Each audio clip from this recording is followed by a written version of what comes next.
talk. It was very nice, and felt bad for him.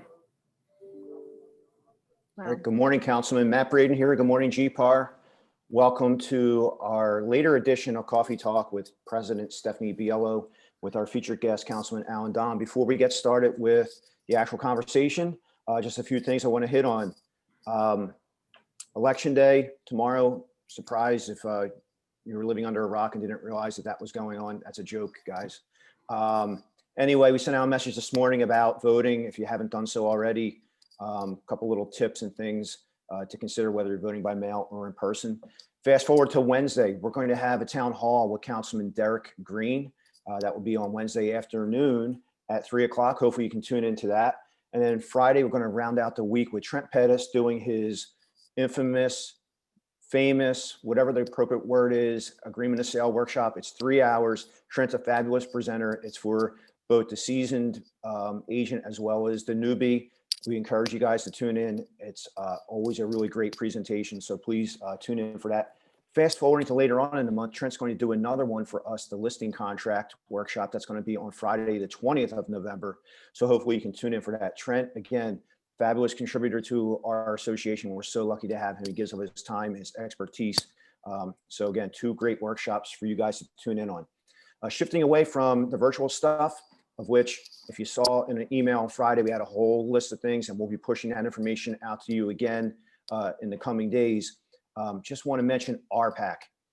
We have a sweepstakes going on right now. 8 lucky members will win 2021 dues in our RPAC sweepstakes. So please consider investing in RPAC and get your chance to win one of those great membership dues opportunities. With that, it's time to introduce our 2020 president. That's Stephanie Biello. Good morning, Stephanie. Good morning, Matt. Good morning, everyone. Good morning, Councilman Allan Domb. How are you? Morning, Stephanie. Good. Morning, Matt. Good. All right. So our members enjoy all the updates that you provide us. So we'll touch on tax abatements, construction tax, we'll do landlord tenant, the wholesaling, all of it.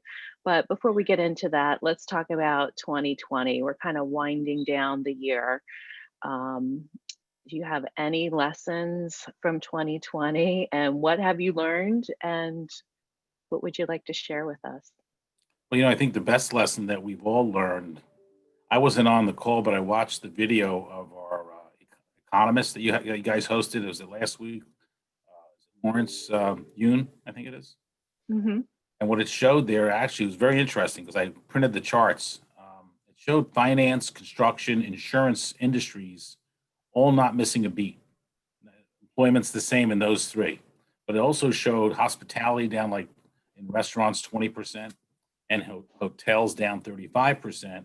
So what it really demonstrated to me was the service industry, which Philadelphia has so many people in the service industry, got destroyed in the pandemic. And I think the lesson here is shifting our economy to more technology-based jobs in the future and less dependent on service-based jobs, because the service jobs are the ones that got crushed. If you were in a technology job, you actually did okay, or some are doing better than they did before.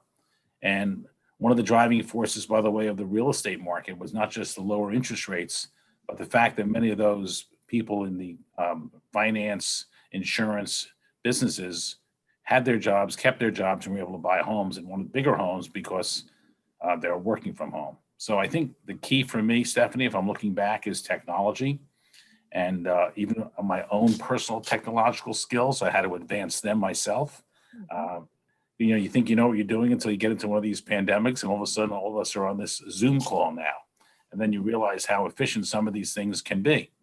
I will say this, council has never been as efficient as it has been on our calls, because the council sessions can be typically 1 hour to 2 hours. In the past, they were 3 hours. So I think we can find more efficiencies with the technology that we've all come to learn during this pandemic. I think that's a positive. That's a positive, actually. Yeah, I was going to ask you how your team was handling all these remote council sessions and hearings, and how you're communicating with your constituents. Well, look, let's be realistic. It's probably a great thing for many people because they can sign on to a meeting. their picture's not on the Zoom, and they're doing something else while they're checked into a meeting. Okay, we've all done those things. So the ability to multitask has grown dramatically during this pandemic. I was on last week. I was on 3 different Zoom calls at one time in the evening. You know, you could never do that if you had to be in person. And think of the amount of time we save in traveling. I mean, it's really much more efficient. So I don't think we've missed a beat as far as council. There is a benefit of collaboration and seeing people and talking to them. We've lost that, and I'd like to see us get back to that. So I think at the end of the day, there might be some combination of using the technological skills we've learned from this pandemic, but also utilizing the skills we had before. Yeah, I think it's great. We've learned a lot with time management and what you can do in a small amount of time, doing it remotely. And the travel time, that's a time saver right there, the lack of traveling. So let's talk a little bit about COVID-19 and the cases. We see them starting to rise to the levels back in the springtime almost, maybe. So do you anticipate another closure by the governor? So, most of the cases that have been increasing, what I'm told, they're due to not eating out in a restaurant or they're small social gatherings that are taking place. And it's almost as if many people have relaxed a little the rules we had before and are now like they're tired of the pandemic already and they're meeting people socially in smaller groups. And that's what's causing some of this spread. The good news of the spread, if there is any good news, is it's not as serious as it was before, the cases. And so that's, at least if you're looking for a silver lining, that's it. I texted Tumor Alexander last night, our managing director, and I said, I've heard rumors that the governor is looking for another shutdown. Have you heard that? He said, absolutely not, but he'll let me know today. But I would not be in favor of a shutdown like we had before. I think there's ways that we've all learned from this pandemic on how to operate safely. And look at the real estate industry, look at the restaurant industry. These cases are not coming from restaurants. I mean, in Philadelphia, I think it's 4 people inside can sit at a table.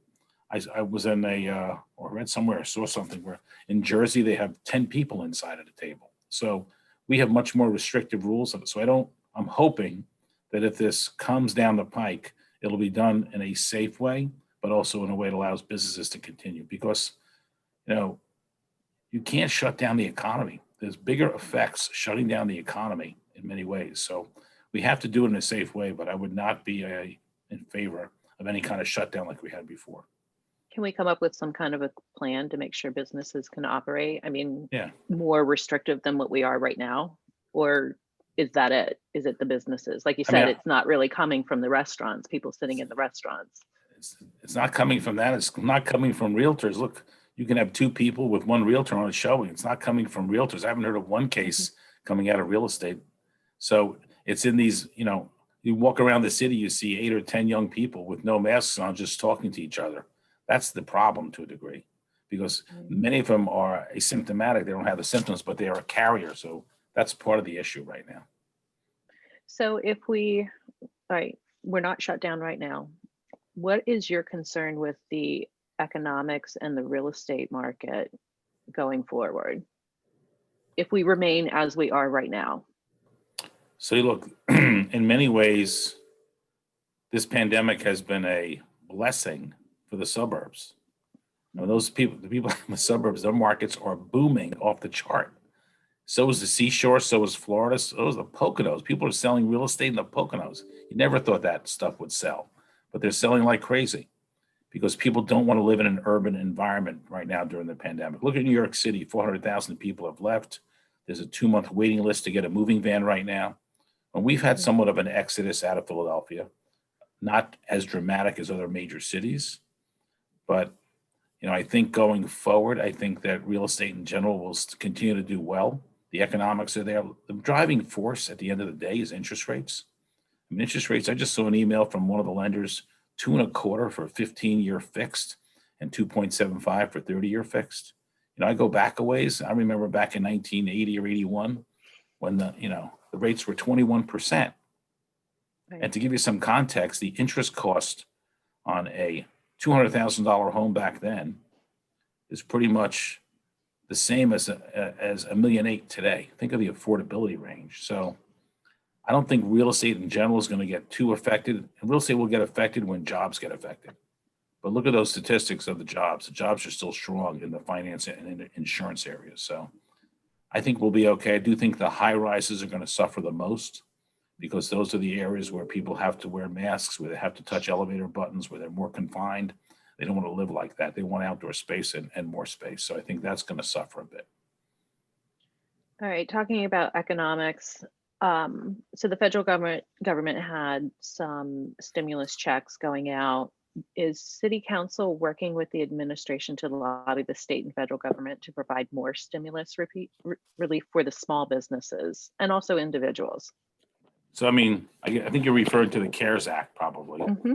And we are working with the state to try to get more money into the marketplace for small businesses. But there's also, look, there's the 30-day fund that was supported by Jeff Bartos and Jeff Brown, which is a great fund of granting $3,000, $4,000, $5,000 contributions. Univest Bank is leading the charge on lending, where the interest rates for 10 years, I believe it's 0% the first year. I think it's 1% years 2 through 10. They have a great program, I think, for loans of $25,000 or so. So there are some also private operations going on that'll help businesses. But in addition to that, we had that event last week where we hosted Greg Heller. And by the way, I want to thank GPAR, Matt, Summer, and you, Stephanie, and all the members here. Tremendous support of that. Many of you were on that call. But here's our problem. For landlords, we had 11 or 12,000 tenants apply for the relief, and only 4,000 landlords filled out the form. So close to 8,000 tenants couldn't get the money because our landlords did not fill out the forms. So our job is to make sure 12,000 landlords fill it out, all of them. This is federal money. If it doesn't get distributed, it goes away. These are our taxes that are sitting in Washington that came back to us. We should make sure we use every nickel and dime. So there was something I would push from GPAR's point, is that money, making sure that every landlord fills out those forms for the tenants who can't pay the rent. Is there any downside to a landlord filling out these forms or going for it? I mean, or is it just a lack of, they don't know it's there? I think it's the knowledge. I think it was the fear of dealing with the government. But Yeah. I mean, there's no downside for a landlord that we can see. Zero downside. It's just if a tenant was affected by COVID and can't pay the rent, there's federal money to help. I mean, that's the best thing we could do, is just put money in the hands of the people who were affected by COVID, so they can send the rent to the landlords, so the landlords can pay their mortgages and taxes and so forth. I just want to go back to the one question about the stimulus and the CARES and the money afforded to the small businesses. And there was a deadline. So what you're saying is there are private banks that are still lending towards that same kind of program for small businesses during the Yes. pandemic? So let me just mention, it's a good point, Stephanie. The deadline for the landlords to fill out these forms, I believe, is November 4th. So that's 2 days from now. So we want to make sure, you may want to do a blast or whatever, but you want to make sure that happens, because unless they extend it, that is the deadline, November 4th, for the money for tenants and landlords. And then as far as the other programs I mentioned, the 30-day fund still has money that they could contribute. And the Univest, to my knowledge, still has loans, and they're getting more and more banks to participate. Many banks have participated already, but more and more banks are participating in that loan program. That's a great loan for 10 years, 0% interest the first year, and then 1% years 2 through 10. Cool. Hey, All Stephanie, right. can I jump in for a moment? Sure, go ahead. So GPAR members, we did push out in communication last week. We had the invitation to get onto the Zoom chat that was hosted by the councilman, but then also to a follow-up to that, I think was the message on either Thursday or Friday. We sent a message out to all memberships. So check your inbox for that message, or the message that went out this morning. You can link back to that previous message. Has recording of that meeting that was hosted last week by Councilman Domb, as well as links to getting more information about that rent assist program. So go back and through your emails if you're interested in that, or I would say share it with your folks who are landlords. Get the word out. But the deadline is hard and fast. So whatever you can do to spread the word, that'd be great. Thanks. Sorry. No, thank you for that. That's good news. Okay, so there was a package of bills pertaining to the landlord tenant rights, and it was passed in the spring of 2020. Do you have an update, or what's going on with that bill? So there's another hearing this Friday in the Housing Committee, and I guess we had a lot of conversations around these bills because the majority of the members in the Housing Committee felt that these bills should be COVID related. And there were three bills, basically. Two of the bills are COVID related at this point. The eviction bill was not COVID related. And the majority of the members in the Housing Committee felt that it should be COVID related. So we're still discussing that, but that's basically where that stands right now. It's got to be passed out of the Housing Committee in order to go for the full vote of the council. Okay. All right. So you were also part of the Committee on Economic Recovery. Can you share the proposal that the city may be considering or looking at in the future?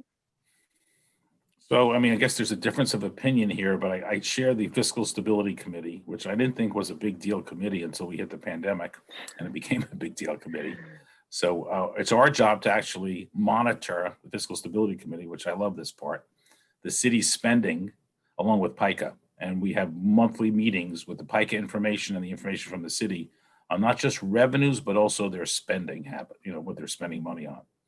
And so far, from our last meeting, I will say this, the numbers were not that bad on collections. We were doing, lower, but not as bad as we thought. And on expenses, they were not as high as we thought they might be. So they were generally okay. Now that's from 4 weeks ago. We're having another hearing shortly, I think in November. So the numbers may shift. But as far as the council, I think what you're referring to is a poverty action fund. That was last week. We put $10 million aside to fight poverty in the city, but that's a peanut basically in what we really need. So look, I think the opportunity here, which I'm probably in the minority, is for us to look at this pandemic and say, how do we change going forward the city of Philadelphia? And how do we make ourselves more attractive? And how do we help those existing businesses that have been loyal to us for years? And how do we attract new businesses? Because this is all about good paying jobs. People need good paying jobs. If people have good jobs, they're not going to see the violence out there. They need good jobs. And what that really means, when you look at all the information, there's a reason why Philadelphia is at the bottom of job creation of the top 20 cities in the country. There's a reason why on the East Coast, we have the lowest startup of entrepreneurship of any of the major East Coast cities.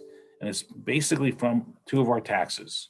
One is called the wage tax, and one is called the net income portion of the business income receipt tax. Those are the taxes that hold us back. And so we can adjust those and over time lower them. We can change the dynamic of job creation in the city. That's what has to happen in the long run. Because we're the only city, by the way, on the East Coast where there are more jobs in the suburbs than in the city itself.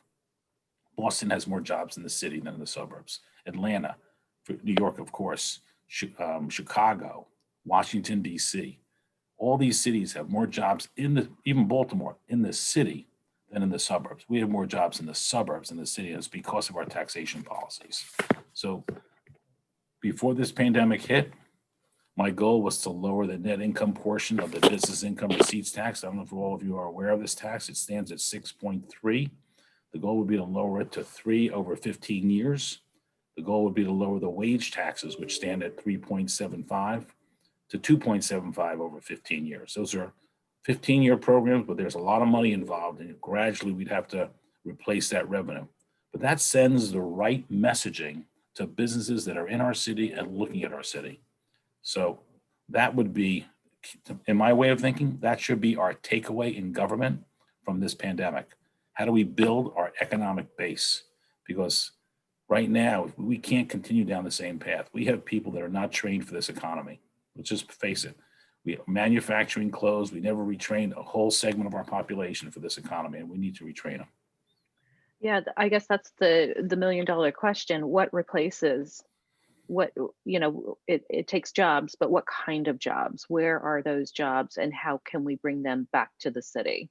Like, what's out in the suburbs that they can't do in the city?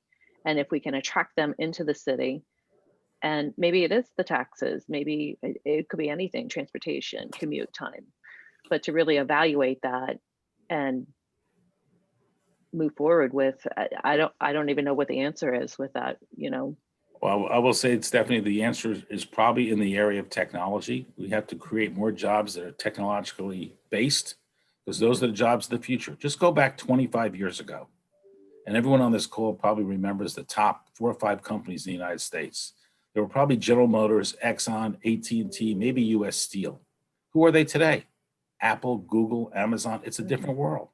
Right. And I don't believe we're teaching in our schools the skill sets to prepare our students for the economy of today, let alone tomorrow. And that's one of the big things we need to change. You all know that I want to teach in schools financial literacy, pre-K to 12 mandatory, and technology and entrepreneurship, pre-K to 12 mandatory.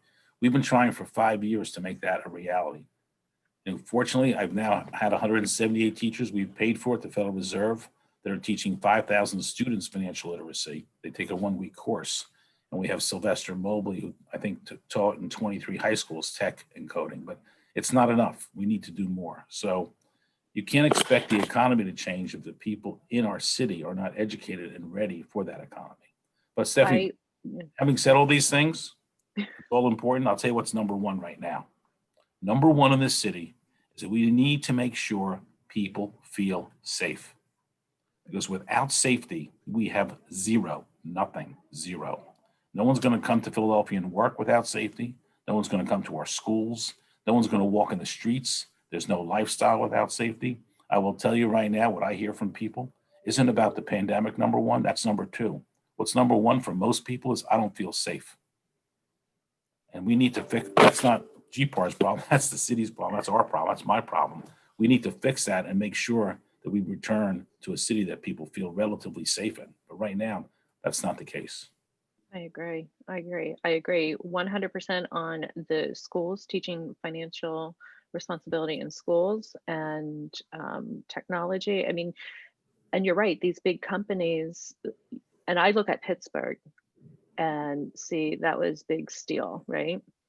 And now it's become like a really hot internet, like tech city. Like a lot of they have cars driving themselves in Pittsburgh. So they attracted that. They saw it, they recognized it and brought it in. So I hope we have that foresight to do the same thing and learn ways to attract these companies, because that's where it's going. And the training, I think, is key too.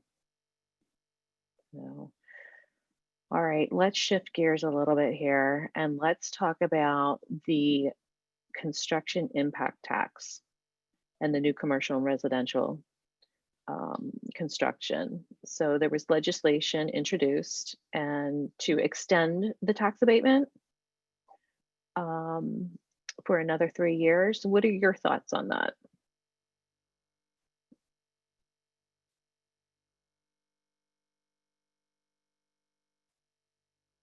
Did we lose Allan?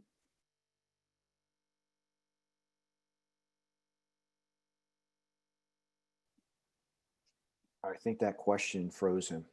All right, let's. All right. As Mark Turner frozen. just said, he looks frozen. He does. He's in shock. Alan just changed his name. I'm back. There he is. Okay, Changed sorry his name about to that.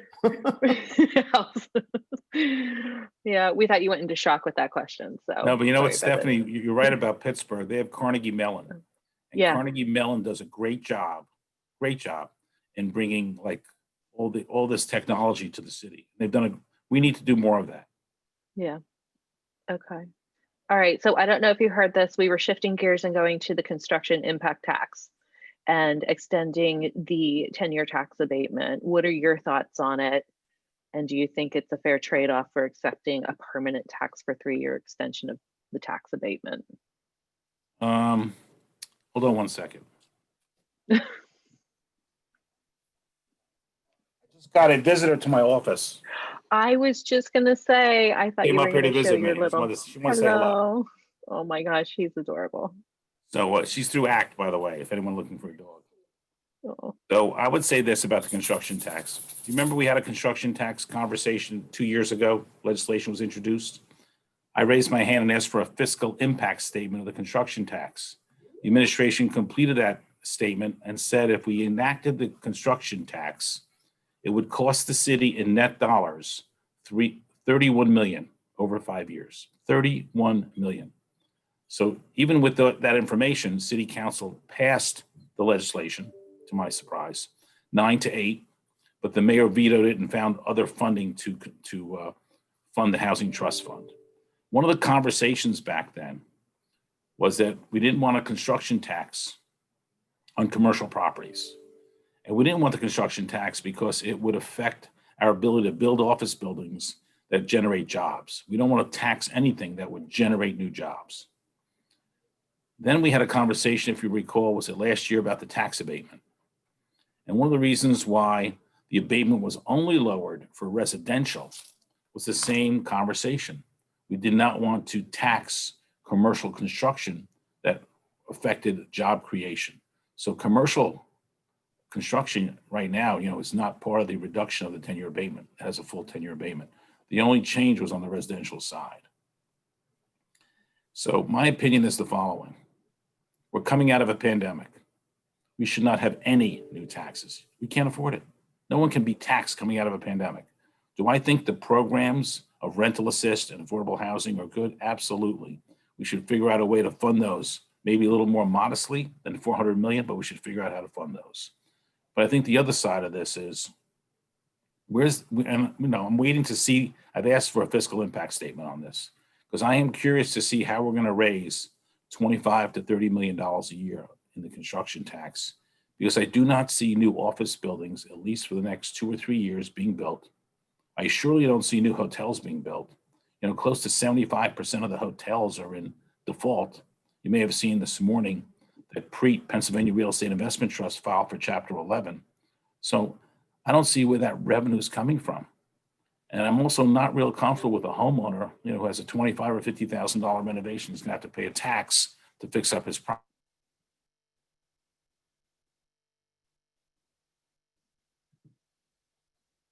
I think he's frozen again. Yep. He'll pop back on. This is a tough subject, I guess. I know. It is very windy out. So Anyway. I want to just jump in and let our members know that GPAR is part of the real estate coalition here in the city of Philadelphia. So we have other of our friends that advocate and are a voice within the real estate community here in the city. And we sent a letter to the council president requesting a meeting with him to go ahead and discuss the proposed legislation. So hopefully we'll have a conversation soon with him to talk about the nuts and bolts of that proposal, both ends of it, both the abatement as well as the new construction tax. So just to give you guys that little update. So hopefully that conversation will happen soon. And we'll see where they're at and where this thing might be going forward. But the important thing for us is to find out as much information as possible and to articulate on behalf of our association, as well as the other members of the Real Estate Coalition. Matt, do we, when Allan gets back on, I guess the next subject we were going to talk about was the wholesalers and the predatory home buying practices. So there was a bill that was introduced and GPAR worked on that. Do you want to give our members maybe a little background information, how that came about with some of our members? Sure. So over the last year and a half or so, we had numerous members, including members of the board, discussing some of the negative impacts of wholesaling and how, you've seen those different signs, we buy your ugly house for cash, that kind of stuff, the bandit signs all over the place. And it was abundantly clear from many different people at the table that we have people that were getting taken advantage of in the city, not knowing or recognizing the value of their home, signing off on something unknowingly, and next thing you know, they're down the pike and they're in a bad situation.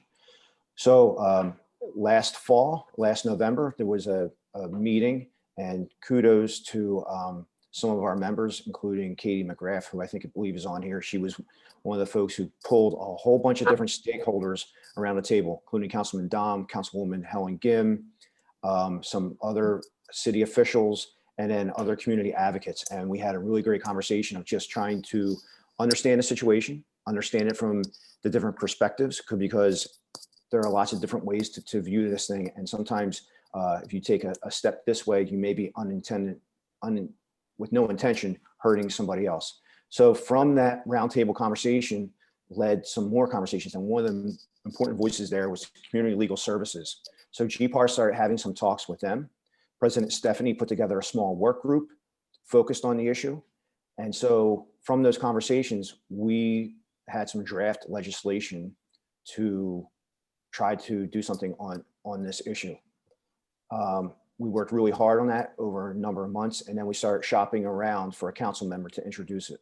And when we shopped that, we found a buyer, and that was Councilman Allan Domb.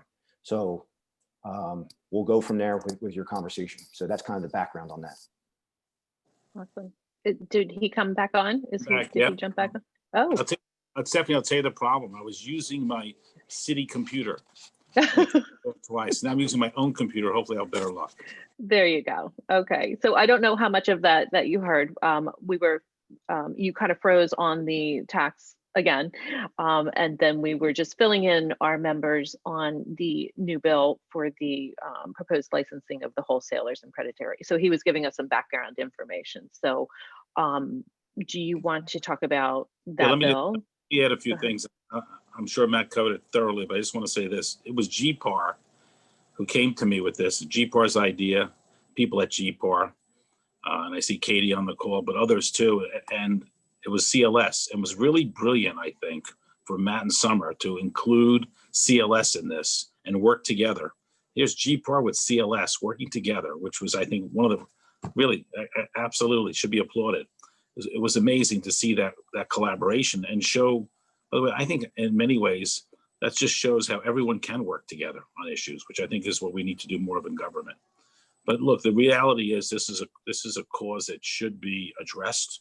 This is where, generations of people who own these row homes in areas of our city that are lower income, these signs, you've seen them on the poles, cash for your home, we buy houses, whatever. And they're buying houses for $40,000 from people who are not that smart about their value. And then they're going and flipping them for 80 or 100,000 a few weeks later.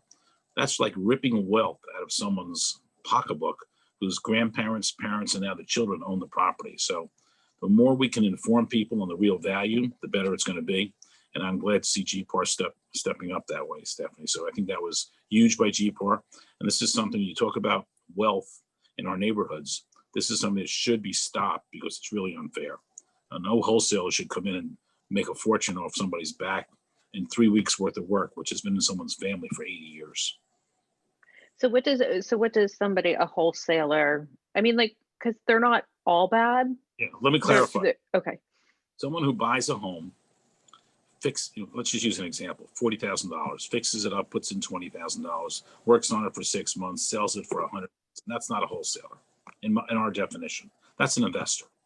What we're talking about is someone who goes into a neighborhood, knows the value, offers somebody $25,000 for a $100,000 home, then immediately resells it for 90 and takes advantage of that person's lack of knowledge. What we're going to try to do is bring that knowledge to that person so they're not being taken advantage of. And when you have real estate professionals, we have obligations under the code of ethics that doesn't happen. But most of these situations are not with realtors. These are wholesalers who are not licensed. They do whatever they can want to do, and they give us all a bad name. And this license, you're proposing licensing through the city, and this is not through the real estate licensing, correct? That's correct. Yeah. Okay, just so everybody understood that. It's not a new state regulation for real estate licensing. This is a city, Philadelphia thing. So. All right, so I want to talk about some of the trends that you're anticipating for 2021, but before I do that, you were cut off. Was there anything else that you wanted to talk about, the tax abatement or the construction tax, anything on that?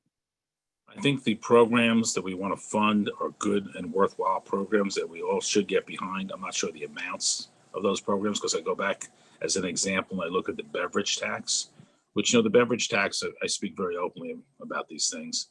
I was in favor of the programs. I'm totally in favor of pre-K. Was I in favor of the beverage tax? Absolutely no. But I voted for it because I was told that was the only pathway to collect that money. I later learned that's not accurate. Okay, that was my first year in council. But and actually, I remember I made an agreement with the administration that if I voted for the beverage tax, they would fix the assessments and collect all the delinquent taxes.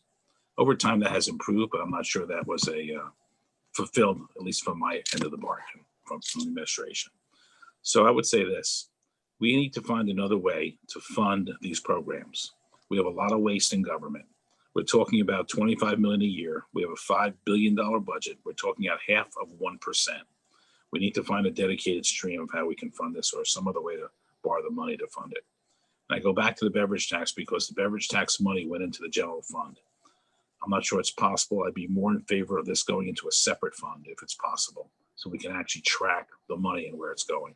We can't really track right now the beverage fund. It's very tough to track it. So in general, the concept's good. I don't like the way we're going to tax. I'm not in favor of that. And we're going to have more conversations about that, I guess, in council. But, you know, here's the problem with these things. If I vote against this bill, it's not that I'm voting against construction tax. People will say I'm voting against helping people who are in need. But that's not really what this is about. I'm in favor of helping those that are in need. I just don't feel the mechanism of how we want to do it is the right way. What was the thought process of them? I mean, we're in the middle of a pandemic and obviously businesses are shut down and rents, there's a lot of vacancy in the commercial. And, you know, if we don't get back to work physically in these offices, it's going to be more. So did they think there was going to be more construction when they, I mean, That's why I'm at a loss. that's why I've asked for the fiscal impact statement to try to do. Yeah. I want to understand how they develop their model on how this revenue is going to be generated. Because I don't see it coming out of office buildings or hotels. Maybe there's something else. But and by the way, this does not apply to the non-tax, you know, eds and meds. Doesn't apply to that. So I'm not sure. Is that revenue all going to come from residential? Here's the other side of it. You're looking at a construction tax that is permanent in exchange for 3 years of getting a better term on your abatement. Yeah. Well, we shall see. We shall see. All right. So what are some trends that you think are going to happen legislatively or in real estate? Let me get back to the construction tax for one other second. In the long run, and I'm sure many members will disagree with me, in the long run, we eventually need to wean ourselves off the abatement. It was not put in place to be permanent. Now, you know, I had put in a bill to make it from 10 to 8.5 or 7 years, see how things go, then make it to 5 years, gradually wean ourselves off of it. And the reason why the abatement was needed is because we have all these other onerous taxes. So we actually just looked at our core of taxes, which are the wage and net income of BERT, and adjusted those. You may not need the abatement. We have 21 incentives right now, and I call them Band-Aids because they're put in place because our other taxes are creating issues that don't allow us to do business in certain sectors of our economy. If we just fix the overall tax structure, you won't need those 21 Band-Aids, and the tax abatement is one of them. So that's in the big picture. That's what we need to fix. So go ahead. I'm sorry. That's all right. So real estate, what do you see for real estate in 2021? First, I'm hopeful that the violence is behind us. I'm hopeful that people will start getting back on track to a safer city. I do believe we need more inclusion across the board. You know, it was funny. I was talking to 2 police officers Wednesday night, and both had totally different views. One was white, one was black. The white police officer was justifying to me why the Mr. Wallace Jr. was shot and why, you know, he said it's by the book. If someone comes at you with a knife within 12 to 15 feet, they're told to shoot to kill, because there have been many instances where the people have thrown knives at officers and killed them. And that was his version. And the black officer's version was, why wasn't a mental health person brought out there? Why did we have to shoot to kill for this person? Why? So it's very clear to me that we need to do a much better job what we're doing right now. And I'm saying this because all this plays into where Philadelphia goes in the future. So for real estate, you need a safe city. For real estate, you need a thriving economy. And I think, though, in general, I think the lifestyle is the key to why people live in a city. So the more we can bring back the lifestyle, the better it will be. You know, I have 2 bills that I passed with GPAR's help, which is the sidewalk bill and the streetery bill through the hospitality industry. Those have brought back the city. I mean, we have over 730 something restaurants that have applied for licenses. And restaurants today, in my mind, are like for people who eat outside. It's like a happy place. It's like one of the things you can do and feel good about it. And it's become the anchor in neighborhoods all over the city, whether it's 52nd and Market or up on Germantown Avenue. The restaurants have become the anchor for the neighborhood. People go to the restaurant and they go shopping. So I bring that up because real estate's not in a vacuum here. Real estate does well when there's employment and when there's lifestyle. We need to make sure that lifestyle comes back. And I have so many people who've called me and said to me, Allan, I'm not going to stay in the city. And usually these are people over 60 years of age.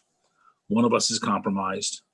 I have a home in Florida or the Jersey Shore, and I'm sure many people on this call know these people. I'm going to stay here. I've been here since March 17th. I'm not coming back to the city. It's not the same. And before they were saying it's the pandemic. Now they're saying I don't feel safe. And you know what? If I come back, I have to wear a mask. I can't go anywhere. They feel confined. So Stephanie, to answer your question about real estate, all these things play into real estate. I think the row home, townhome market will continue to do well. I think people are seeking more space and outdoor space. I know people love space where they don't have to wear a mask, which is private outdoor space to themselves. I mean, I've even noticed that in the high rises, the units that have balconies are doing better than those that don't have balconies, which I never thought would be so important as they are today. But I think in general, Philadelphia will continue to do well. But look, we have some serious, I think, issues we need to work on, which is the education of our student population for tomorrow's economy and today's economy, and also our tax structure. And look, you walk down Walnut Street. I was out that night of the violence back at the end of May till 2 a.m. And after that, we had 278 stores boarded up. 2 weeks ago, we were down to like 20 or 21 stores boarded up. Now we're over 178 boarded up again, which is heartbreaking to me. I mean, heartbreaking. I was out Tuesday night. I think it was Tuesday night. I'm losing track of time in Port Richmond. You may have seen the video I posted on social media. I remember I was at a CVS on Aramingo Avenue. The alarms went off. There were no police. I pulled into the driveway and waited so they couldn't, like, I was just blocking one of the driveways. There's several of them. Finally, the police came. Then I continued up Aramingo Avenue. And there was this Aaron's Mattress store. Many of you may know that store on Aramingo Avenue, Aaron's Mattress. And I watched them break the glass. I saw a U-Haul truck pull into the Aaron's Mattress and start taking the mattresses out into the truck. And I blocked that driveway. Finally, the police came. Then I went up to a dollar store. I think it was at Tioga in Aramingo. And there was a chiropractor standing outside the store by himself. And the store had just been looted, basically. And I stood with him for about 2 hours until a security guard came to get under control. And I say those things because how the heck is that happening in the city of Philadelphia? That's like unacceptable. Yeah. So we need to get that under control. I mean, people aren't going to want to live in a city like this with those things going on. For the future, though, am I positive? Absolutely. We still have a great city.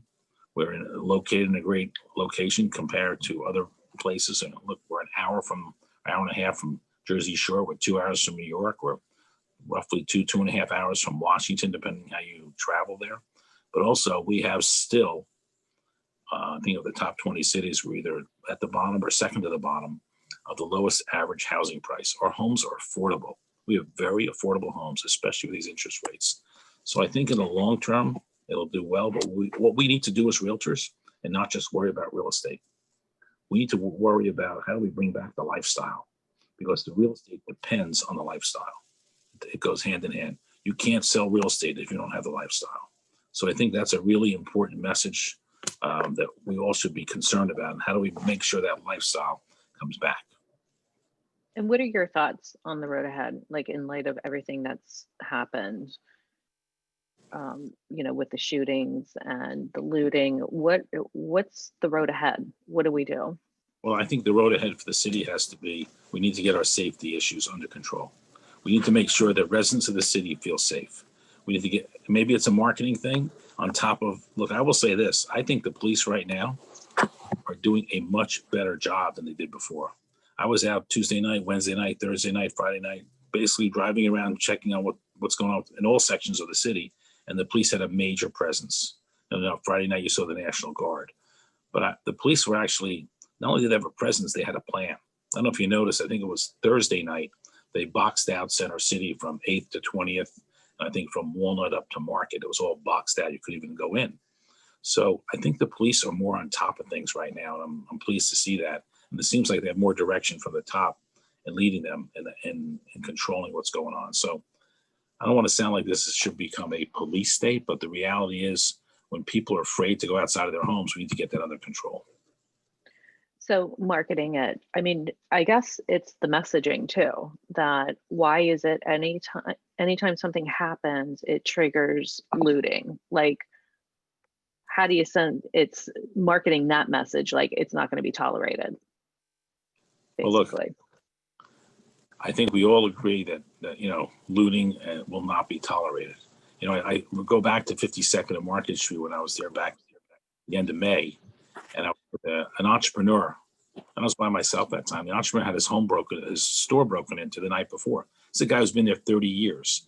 Basically, he said, "I'm closing up. I'm done." After 30 years of his life, I mean, that's really sad to see that when someone's invested 30 years of their life is not in the city. So I think as a city, one, getting the security under control, and two, getting that messaging there. And I think the mayor needs to take a leadership role. This is the time for leadership. And he needs to step up and say, we have this under control. Look, you may not like what he did, but I think we held the virus pretty well in the city of Philadelphia compared to other cities. So I think he should make that statement. But I also think he should say, we are working with the police. You know, you have Adam Thiel in charge of emergency management. He's doing a pretty good job on those calls on a daily basis. So there are things going on that the public doesn't know. The public should know, give them more of a comfort level. All right. Well, let's hope for happier days to come. Let's hope for an end to the COVID and better days. All right, Matt, we have probably about 10 minutes left. Do we have any questions that Councilman did not touch on in the chat? Yes, Stephanie, going through here, we have a few things. And one was about the drop. So this is a perennial gripe with lots of Philadelphians, Councilman. So what about the drop, the impact that that has on the budget for the city of Philadelphia, and can something be done with the drop? I do understand that that is part of the CBA with the various unions and whatnot. So what are your thoughts on the drop? I don't know if you remember, about 3 years ago, I introduced legislation to eliminate drop for non-represented employees, meaning people not in the unions, because I don't control that. That's controlled in labor negotiations. Anyway, District Council 33 and 47, I think we're going to rip my throat out, okay, which I was okay with. I don't really need my throat. But they were really upset. So were a lot of my colleagues. I couldn't get a hearing on it. But at the end of the day, it was very difficult to make that change. This legislation would have stopped all future employees from getting dropped, presented, and I couldn't even get a hearing on it. So I don't know that there's going to be much change. And I've learned this in council. I try to fight those fights that I think we can win. That's not one I have enough people on council who will support, because you have to understand something, just about Philadelphia politicians, but across the country. The number one goal is, how do I get reelected? And they need a lot of these unions to get reelected. For me, that's not the number one goal. I'd be, I'm happy to get reelected, but I'd be just as happy hanging out with you guys in the real estate world. So I do this because I feel compelled that, I love the city and I want to make sure the city's the best it can be. So I don't think there's a shot to get rid of drop. Is there really right now? I don't see that happening. I don't see that it's possible. We have a little mute problem here. How's that? All right, we're back. Sorry about that, Councilman. That's fine. We have a question in here about storefront improvement grants. Know anything about that and them being available next year? So I know we've always done storefront improvement grants through the Commerce Department, but I would say this: it would say that if anyone was affected by the violence, number one improvement should be to call their insurance company. I know Brian Higgins is on the call. We formed an initial insurance collaborative with insurance companies and consultants where we're trying to help small businesses file for their insurance, because it's not easy to do that. But if anyone knows of anyone who needs a storefront improvement and they were damaged by the violence, it should first go through the insurance, because the insurance will usually pay for it. So as you just mentioned, Brian Higgins, I think it's pretty important for me to say a little bit of gratitude to you and your staff, Councilman. Brian, Laurel, Erin, and Margie are awesome to us. They help us out with a lot of stuff. We're able to bounce things off of one another, particularly with the home buyers or the wholesalers legislation. And then also too, just trying to get things on the books with you. Margie is an ace with your schedule. So you have some top-notch folks, so we're very grateful for them and their willingness to always work with us. So kudos to you guys. Thank you, Brian and Erin, if you're on here, I'm not sure. Going through the chat to find some more stuff. Someone said something about along those lines of education, and you were talking about jobs of the future. What about vocational education? Things with skilled labor, manual type stuff. What about bringing that back a little bit more forcefully within our schools? Is that an option, or is that in the conversation? It is in a conversation. I'm trying to remember the name of the school off of US 1. I don't know. We have a technical vocational school there, which actually has a fire course for if you want to be firefighters. And we also have it for construction workers. We also have it for welders. So we do have schools. We have it even for dental assistants and dentists, I think, or not dentists, but dental assistants. So I know that we have schools like that. And even Dobbins has a phenomenal cooking culinary class for future people who want to go into the hospitality industry. So we do have schools. Do we need more? Absolutely. But we do have some schools. Randolph is the one. You see Brian just put the chat. It's Randolph that has a great program up there. I think I donated money for some sort of a lift. My antivirus thing. What? In here. My little antivirus. That's an antivirus. I think I donated money for a lift for Randolph that they're using to teach the kids how to use this construction lift. So we do have those. We need more. We need more of everything. So one of the conversations that's been happening statewide with the Pennsylvania Association of Realtors is internet connectivity. In some of the more rural parts of the Commonwealth, folks are not able to get as good access as, say, maybe we have here in the city. But that being said, there was a push a long while ago to connect everybody in the city. And we have a question in here about getting super high speed internet across the city of Philadelphia and getting access. Clearly, as we know today, technology is really important with our conversations. Stephanie and I were talking earlier this morning from her home. She's like, Matt, if it gets too windy, I might get cut off from the internet. Has there been any kind of conversations in city council about improving internet connectivity here in the city, Councilman? There's been a lot. And look, we've got a lot of kudos to, I think it's Comcast and a few others that have stepped up to the plate and have connected 35,000 families recently for internet connectivity. So there were a lot of people bash on Comcast. I will say to you that thank God they're here. Thank God Comcast is here. They have 12 to 14,000 jobs in Philadelphia, which have an economic job multiplier of another 45,000 jobs. You're looking at 60,000 jobs just from Comcast. We need 5 more Comcast. Thank God they are here. So they've stepped up to the plate in this area with connecting 35,000 families with others. But look, we need to do more.